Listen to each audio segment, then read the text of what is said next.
여러분 안녕하십니까? 우리 생활에 꼭 필요한 정책을 쉽고 친절하게 풀어드리는 정책 픽입니다. 먼저 오늘 들어온 소식부터 전해드립니다. 이재명 대통령이 청년 정책을 논의하기 위한 전문가 간담회를 열었습니다. 이 대통령은 관련 정책을 고안할 때 당사자인 청년 중심의 사고 전환이 필요하다고 강조했습니다. 첫 소식 전해드립니다. 청년 정책 관련 문제를 진단하고 국정 운영 전반을 청년 친화적으로 개편하기 위해 마련된 청년 정책 전문가 간담회. 이재명 대통령은 과거와 지금의 청년 세대가 처한 현실이 많이 다르다는 말로 간담회에 서두를 열었습니다. 기성세대가 청년이었던 시대는 어려웠어도 경제적으로 고속 성장했고 기회가 많았지만 새로운 청년 세대에겐 저성장 시대에 사는 만큼 기회가 많이 줄었다고 진단했습니다. 그래서 국가적으로도 이 청년 세대들에게 기회가 많이 주어지지 않으면서 이 청년 세대들이 좌절하게 되는 측면이 있는 것 같아요. 이 대통령은 정부가 청년들의 어려움을 해결하기 위해 정책적 노력을 기울였지만 체감할 만큼 확실한 성과는 충분한지 의문이 든다며 구체적이고 효율적인 방안을 점검해보자고 제안했습니다. 아울러 정부 정책의 문제점은 공급자 중심 마인드에 있다며 정책 수요자 입장이 충분히 반영될 수 있는 사고의 전환이 필요하다고 강조했습니다. 청와대는 이번 간담회에서 논의된 내용을 바탕으로 청년 정책 예산과 행정 체계를 점검해 정책의 실효성을 높일 예정입니다. 한편 청와대는 국회 권한이 강화된 4년 중임 대통령제가 국민적 수용성이 가장 높다고 생각한다는 원칙적 입장을 밝혔습니다. 청와대 관계자는 제왕적 대통령제의 한계를 중임제 대통령제로 보완하겠다는 것이므로 내각제는 아니며 분권형 대통령제 등을 특정해서 지칭하는 것도 아니라고 설명했습니다. 이와 함께 개헌은 국회 200석 이상 동의가 필요한 사안이라 국회에서 논의되고 추진하는 게 바람직하며 개헌은 합의 추진이 필요하다는 게 이 대통령의 원칙이라고 덧붙였습니다. KTV 이혜진입니다. 한성수 국무총리가 8.13 공급대책 발표 바로 다음 날 신속공급 점검회의를 주재했습니다. 한 총리는 중요한 건 속도라며 주택 공급을 최우선 과제로 삼겠다고 강조했습니다. 영상으로 함께 보시죠. 이재명 정부의 네 번째 부동산 공급 대책으로 나온 8.13 대책. 2030년까지 수도권 135만 가구 착공 목표에 속도를 내는 데 더해 23만 가구 이상의 추가 공급 계획까지 담겼습니다.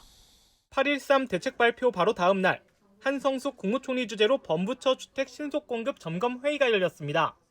한 총리는 중요한 건 속도라고 강조했습니다. 예정된 일정에 따라 차질 없이 이행될 수 있도록 꼼꼼하게 관리하는 것이 중요하다고 말했습니다.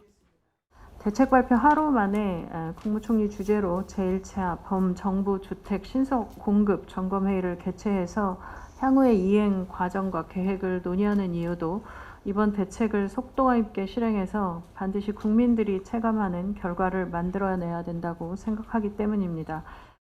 한 총리는 주택 공급 상황을 최우선 과제로 두겠다고 밝혔습니다. 매주 공사 현장을 직접 찾아 점검하고 총리실의 신속 공급팀과 함께 진도를 점검해 진척 사항을 매월 국무회의에 보고하겠다는 의지도 전했습니다. 총리 주재 범정부 주택 신속 공급 점검 회의를 수시로 개최해서 관계 부처 간 협업이 필요한 사항이나 협조가 필요한 사항들은 적극적으로 조율하고 추진 과정에서 발생하는 여러 사항들에 대해서도 신속하게 해결해 나가도록 하겠습니다. 청년 눈높이에 맞는 금융대책도 재차 강조했습니다. 특히 부부 합산 소득 등으로 되레 불이익을 받는 이른바 결혼 페널티를 적극 발굴 해소해 대출 문턱을 낮추겠다고 설명했습니다. 한 총리는 각 부처를 향해서는 절차를 간소화하고 가능한 업무를 병행 처리하는 등 지금까지 해왔던 방식을 바꿔 공급 속도를 높이되 품질과 안전도 확보해야 한다고 당부했습니다. KTV 문기혁입니다. 지난달 금융권 가계대출 규모가 6조 원 늘었습니다. 2달 연속 증가폭이 줄었지만 이혁원 금융위원장은 안심할 수 없는 수준이라고 진단했는데요. 금융위원회는 회의를 열어 최근 동향부터 부동산 금융 종합대책 이행에 필요한 사항까지 논의했습니다. 화면으로 만나봅니다. 금융위원회에 따르면 지난달 금융권 전체 가계대출은 모두 6조 2천억 원 증가했습니다. 가계대출 증가액은 6월에 이어 2달째 몸집을 줄였지만 지난해 같은 달과 비교하면 3배 가까이 많습니다. 주택담보대출이 3조 5천억 원, 신용대출 등 기타 대출이 2조 7천억 원 늘었는데 한 달 전보다 증가폭은 줄었습니다. 이혁원 금융위원장은 확대 가계부채 점검 회의를 열고 금융권의 적극적인 자율 관리 조치가 가계대출 증가세 둔화에 영향을 미친 것으로 평가했습니다. 다만 증가 규모가 과거 평균치보다 여전히 높고 연간 총량 관리 목표 한도 소진 속도가 다소 빨라 안심할 수 없다고 진단했습니다. 수도권 주택 거래량이 꾸준히 늘어 적극적으로 관리할 필요가 있다면서도 필요한 곳에는 자금이 흐르도록 하겠다고 덧붙였습니다. 국민들의 요구는 분명했습니다. 투기 수요는 더 확실히 관리하되 실제로 집을 짓는 곳과 실수요자에게는 금융이 보다 원활히 공급되어야 한다는 것입니다. 이 위원장은 또 어제 발표한 부동산 금융 종합대책 이행을 위한 금융권과 관계기관의 적극 협조를 당부했습니다. 원활한 자금 지원을 위해 PF 사업자 보증 공급 규모 확대 계획을 차질 없이 이행하고 보증상품 신설과 제도 개선 등의 빠른 시행을 요청했습니다. 가계부채 총량 증가율 목표가 3%로 2배 상향된 만큼 이주비, 중도금, 잔금 대출 등 실수요 목적 자금이 안정적으로 공급될 수 있도록 금융권에 당부했습니다. 다만 총량 목표 조정이 대출 관리 기조 완화로 인식돼 투기적 수요를 자극하지 않도록 유의할 것을 강조했습니다. 금융위는 종합대책 가운데 가능한 조치는 이번 달 즉시 시행하고 행정조치와 법 개정에 필요한 과제는 최대한 신속히 추진하겠다고 밝혔습니다. KTV 김찬규입니다. 정부가 최근 우리 경기 회복 흐름이 강화되는 모양새라고 평가했습니다. 다만 중동전쟁 불확실성은 여전히 상존하고 있다고 설명했습니다. 통계로 정리했습니다. 재정경제부가 8월 최근 경제 동향에서 최근 우리 경제 경기 회복 흐름이 강화되는 모습이라고 평가했습니다. 이를 뒷받침한 건 수출입니다. 지난달 우리나라 수출액은 전년 동기 대비 62.8% 증가한 988억 9천만 달러를 기록했습니다. 실적을 이끈 건 반도체로 178.8% 급증한 410억 1천만 달러 수출했습니다. 경기 흐름을 보여주는 주요 지표들도 개선되는 모습입니다. 소비자 심리가 상승하였고 기업 심리 지수도 실적 및 전망이 모두 상승하였습니다. 6월 경기 동행 지수가 상승하였고 선행 지수도 상승하였습니다. 6월의 경우 생산, 투자, 소비가 동시에 늘어나는 이른바 트리플 증가를 석 달 만에 기록했습니다. 전산업 생산은 자동차와 기계장비 등 제조업종 반등으로 4.2% 증가했고 설비 투자는 반도체 제조용 장비 투자 급증으로 21.7% 늘었습니다. 수매 판매는 승용차와 가전제품 등 내구재 실적에 힘입어 4.2% 증가했습니다. 다만 재경부는 고유가에 따른 물가 상승 압력 등 이 중동전쟁 불확실성이 여전히 상존하고 있다고 설명했습니다. 실제로 지난달 소비자 물가는 전년 동월 대비 2.8% 상승하며 여전히 높은 수준에 보였습니다. 변동성이 큰 식료품과 에너지를 제외하고 물가 흐름을 보여주는 근원 물가의 경우 31개월 만에 가장 높은 상승률을 기록했습니다. 정부는 중동전쟁 영향 최소화를 목표로 주요 품목 수급과 물가 관리에 집중하는 등 하반기 경제성장 전략을 속도감 있게 추진하겠다고 밝혔습니다. KTV 조태영입니다. SNS 등 온라인에서 해외 유명 브랜드 위조 화장품이 정품보다 훨씬 싸게 판매되는 경우가 있는데요. 이런 위조 화장품 일부에서 메탄올과 납 등 인체에 해로운 물질이 안전 기준을 크게 초과한 것으로 드러났습니다. 자세한 내용 전해드립니다. SNS 라이브 방송이나 온라인 쇼핑몰 등에서 판매되는 해외 유명 브랜드 화장품들. 겉모습만 보면 정품과 구별하기 어려울 정도지만 실제 성분은 전혀 달랐습니다. 한국소비자원이 충남경찰청이 압수한 해외 유명 브랜드 위조 화장품 34개를 조사한 결과 11개 제품에서 메탄올과 납 등 유해물질이 안전기준을 초과했습니다. 가장 문제가 된 건 향수였습니다. 조사 대상 향수 18개 중 6개에서 메탄올이 검출됐는데 검출량이 최대 96.9%에 달했습니다. 화장품에 허용되는 기준은 0.2% 이하, 최대 검출량이 허용 기준의 무려 484배입니다. 정품 향수는 일반적으로 에탄올을 용매로 사용하지만 위조 제품은 제조 비용을 낮추기 위해 값이 싼 메탄올을 사용하는 경우가 있는 것으로 분석됐습니다. 피부에 직접 닿는 화장품에서도 문제가 발견됐습니다. 핸드크림 6개 가운데 3개에서는 사용이 금지된 보존제인 CMIT와 MIT가 검출됐습니다. 립스틱 1개 제품에서는 기준치를 넘는 나비, 바디미스트 1개 제품에서는 CMIT가 확인됐습니다. 메탄올의 경우 체내에 흡수되면 시력 손상은 물론 장기간 노출 시 중추 신경계에도 영향을 줄 수 있습니다. CMIT와 MIT는 피부 알레르기나 눈과 호흡기 자극을, 납 역시 건강에 악영향을 줄 수 있습니다.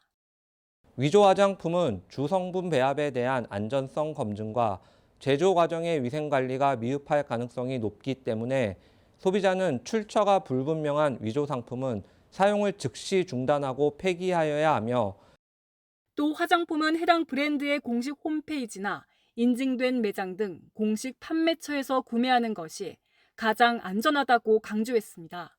특히 정상적인 판매 가격보다 지나치게 저렴한 제품은 가품일 가능성이 있는 만큼 주의해야 합니다. KTV 이리나입니다.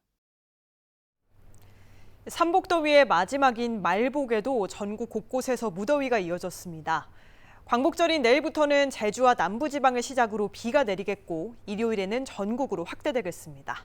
날씨 소식입니다. 내리쬐는 햇볕에 양산으로 볕을 가립니다. 손에 든 휴대용 선풍기로 연신 얼굴의 열기를 식힙니다. 말복인 오늘 경기도와 충남, 남부지방을 중심으로 무더위가 이어졌습니다. 전국 곳곳에는 폭염특보가 발효됐습니다. 한풀 꺾이는 듯했던 더위가 말복을 맞아 다시 기승을 부리고 있습니다. 오늘 서울의 낮 최고 기온은 33도, 광주와 대구는 34도까지 오르며 한여름 더위가 이어졌습니다. 무더위 속에 대기가 불안정해지면서 오늘 저녁까지 전국 곳곳에 5에서 40mm의 소나기가 내리겠습니다. 광복절 연휴에도 전국에 비 소식이 있겠습니다. 오늘 밤부터 제주 산지를 중심으로 시작되는 비는 내일 오후에는 남부지방으로 확대되겠고 모레는 그 밖에 전국 대부분 지역에 내리겠습니다. 가뭄이 이어진 남부지방에는 도움이 될 것으로 보이지만 호우 피해가 우려되는 곳도 있습니다. 특히 지형의 영향을 받는 제주도와 남해안, 지리산 부근에는 강하고 많은 비가 내리고 바람도 강하게 불 것으로 예상되는 만큼 사전 대비와 주의가 필요하겠습니다. 연휴 기간 해안에는 강한 너울이 밀려올 것으로 예상돼 해안가 안전사고에도 주의가 필요합니다. 비가 내리면서 더위는 잠시 주춤하겠지만 비가 그친 뒤에는 체감온도 33도 안팎의 무더위가 다시 이어질 전망입니다. KTV 최다입니다.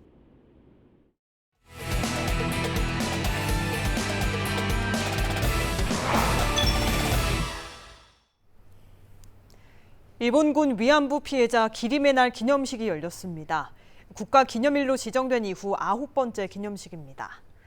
이재명 대통령은 기념사를 통해 위안부 피해자의 명예와 존엄이 온전히 회복되도록 끝까지 책임지겠다고 밝혔습니다. 현장에 다녀왔습니다. 용기 있는 증언에서 평화의 발걸음으로라는 주제로 열린 9번째 위안부 피해자 기림의 날 기념식. 피해자 할머니들의 구술 기록을 바탕으로 재구성한 증언 낭독으로 문을 열었습니다.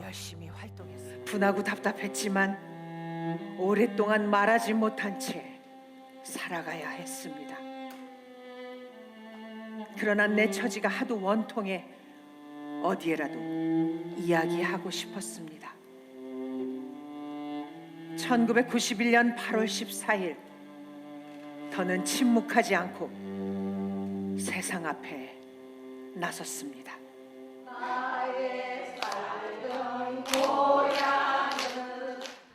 여러 해 전 피해자 할머니들이 함께 불렀던 노래 고향의 봄. 세월이 흘러 어린이의 독창을 홀로 지켜보는 위안부 피해 생존자 이용수 할머니의 모습에 뭉클함이 느껴집니다. 이재명 대통령은 기림의 날을 맞아 지금도 역사를 부정하거나 피해자의 명예를 훼손하는 반인권적 행위가 이어지고 있다고 지적했습니다. 강훈식 대통령 비서실장이 대독한 기념사를 통해 피해자 한 분 한 분의 명예와 존엄이 온전히 회복되도록 끝까지 책임지겠다고 강조했습니다. 진실을 기억하고 피해자의 존엄을 지키며 다시는 이러한 비극이 반복되지 않는 세상을 만드는 것, 그것이 오늘을 살아가는 우리가 드릴 수 있는 가장 큰 존경의 표현이라고 생각합니다. 정부는 피해자의 삶과 용기를 기억하고 그 뜻을 미래 세대에 이어가는 데 앞장서겠다고 밝혔습니다. 피해자분들은 용기 있는 증언으로 우리에게 역사의 진실을 남겨주셨습니다. 이제 그 용기에 답하여 평화를 만들어가는 것은 우리의 몫입니다. 이를 위해 그동안 축적해온 기록과 연구 성과를 체계적으로 개성합니다. 미래 세대가 인권과 평화의 가치를 자연스럽게 배우고 실천할 수 있도록 다양한 기념사업과 교육, 홍보도 이어갑니다. 정부는 일본군 위안부 문제의 역사적 진실이 다음 세대까지 흔들림 없이 전해지도록 여성인권 평화재단 설립을 추진할 계획입니다. KTV 윤현석입니다. 네, 앞서 리포트를 통해 오늘 열린 일본군 위안부 피해자 기림의 날 기념식을 살펴봤습니다. 올해는 특히 고 김학순 할머니가 피해 사실을 처음 공개 증언한 지 35년이 되는 해인데요. 신국진 기자와 함께 기림의 날의 의미와 남은 과제, 또 내일 광복절과 어떤 의미로 연결되는지 짚어보겠습니다.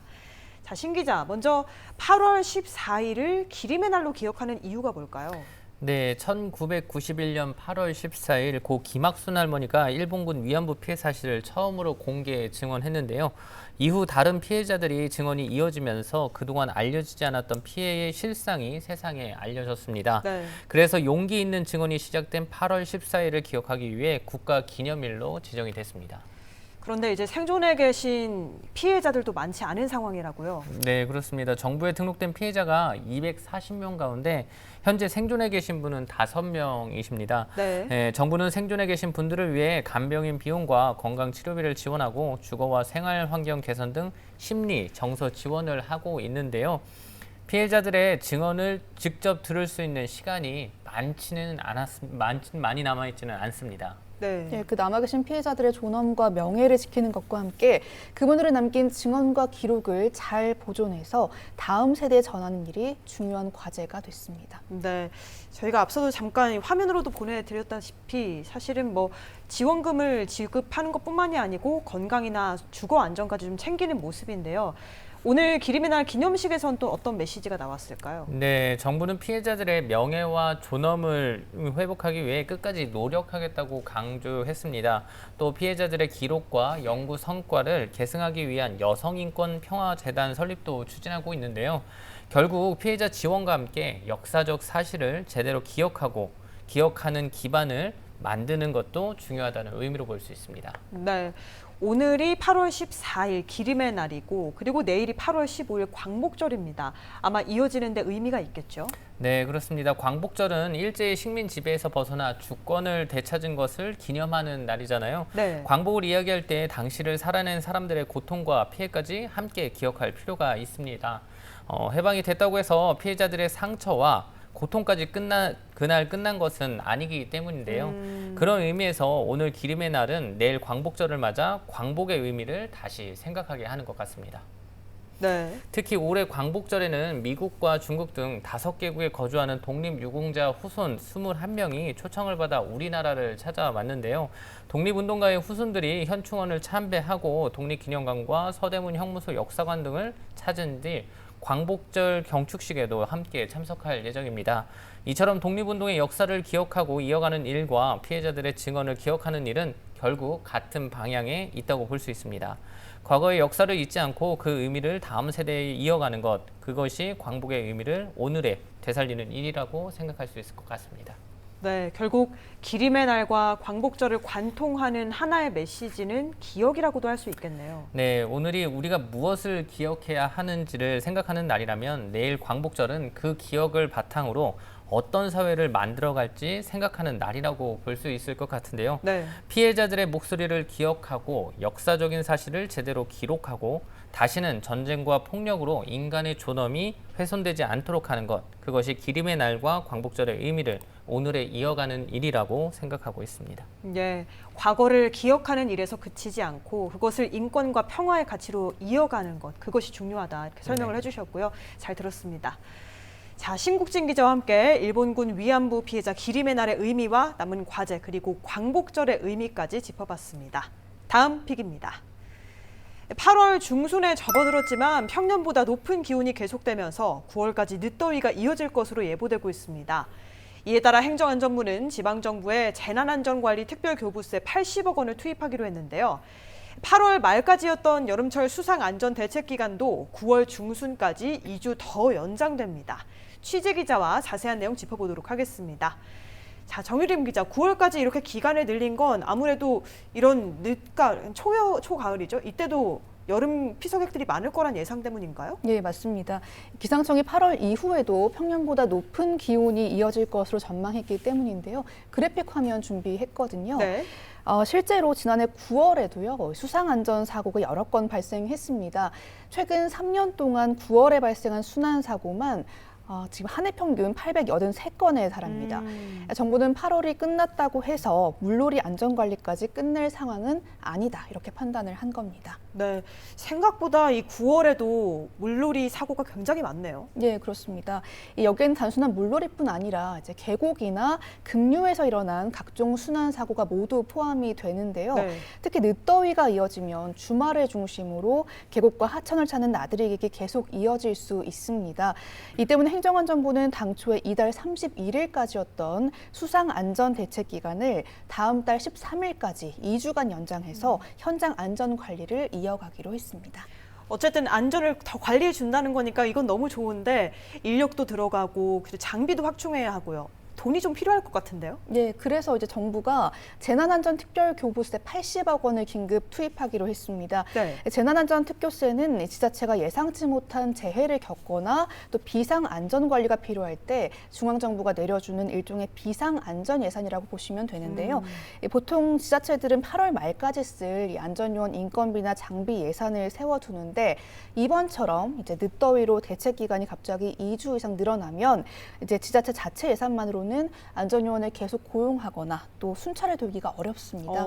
그래서 이제 지자체의 재정 부담을 좀 덜어주고 또 안전요원이 철수에 생길 수 있는 안전 공백을 막기 위해서 행안부가 80억 원을 신속히 투입하는 겁니다. 그렇군요. 그러면 이 재정, 이 돈은 구체적으로 어디에 쓰이게 되나요? 예, 그 하천이나 계곡, 해수욕장에 안전요원을 연장 배치하고 또 위험 지역을 순찰하는 데 쓰이는데요. 또 구명조끼 같은 안전장비를 새로 마련을 하고 출입 통제선이나 안전수칙 안내판을 보강하는 데에도 활용이 됩니다. 특히 피서객이 집중되는 주말에는 이제 사고 위험이 높은 그런 구역을 중심으로 현장 인력을 집중 배치한다는 계획입니다. 네. 그런데 피서객 입장에서는 아무래도 9월로 좀 접어들면 사람도 덜어지고 한산하다 보니까 방심할 수도 있을 것 같아요. 네, 맞습니다. 그게 오히려 더 위험할 수 있는데요. 예. 그 주변에 사람이 적으면 사고가 났을 때 이제 바로 발견되기가 어렵고 도움을 요청하기도 힘들잖아요. 당국은 이제 주변에 사람이 적더라도 반드시 물놀이가 허용된 구역을 이용하고 구명조끼를 꼭 착용하라고 당부했습니다. 네, 구명조끼를 꼭 착용해야 하는 것도 알고 항상 안전수칙을 지키려고 노력은 하는데 이게 유독 좀 사고가 많이 발생하는 곳이 또 계곡입니다. 주의해야 될 사항이 있을까요? 네, 아이들하고 물놀이를 많이 하기 때문에 네. 꼼꼼하게 살펴보고는 있는데요. 예. 먼저 계곡을 방문했을 때는 물의 깊이와 물살을 꼼꼼히 확인하는 것이 좋습니다. 보기에는 얕아 보여도 발을 헛디디다가 갑자기 깊어지는 웅덩이가 상당히 많고요. 네. 계곡은 상류에 비가 조금만 내려도 순식간에 물살이 거세게 발생할 수가 있습니다. 무엇보다 출입금지 편말이 붙은 구역이나 급류가 흐르는 곳에는 절대 들어가지 않는 게 가장 중요하다고 볼 수 있습니다. 네, 뭐 계곡이고 해수욕장이고 사실 꼭 지켜야 할 부분이 술 마시고 물에 들어가지 않는 예. 건데 잘 지켜지지 않는 것 같아요, 이게. 맞습니다. 그 입수하기 전에 음주 절대로 피하셔야 됩니다. 네. 음주 후에는 판단력과 신체 반응 속도가 떨어지기 때문에 아예 물에 들어가지 말아야 합니다. 또 물에 들어가기 전에는 반드시 준비 운동을 좀 하셔야 하고요. 가을철에는 이제 일교차가 커서 물속의 온도가 낮기 때문에 이제 몸이 떨리거나 입술이 파래지는 이제 저체온 증상이 나타나게 되면 즉시 물 밖으로 나와서 휴식을 취하셔야 합니다. 네, 이렇게 안전 수치까지 살펴봤는데요. 우리나라에서도 대책을 많이 세우듯이 해외에서도 이런 대책들 좀 많이 나오겠죠? 네, 그렇습니다. 이 미국이나 호주 같은 나라는 계절과 상관없이 안전요원이 상주하는 안전구역 제도를 엄격히 운영하고 있습니다.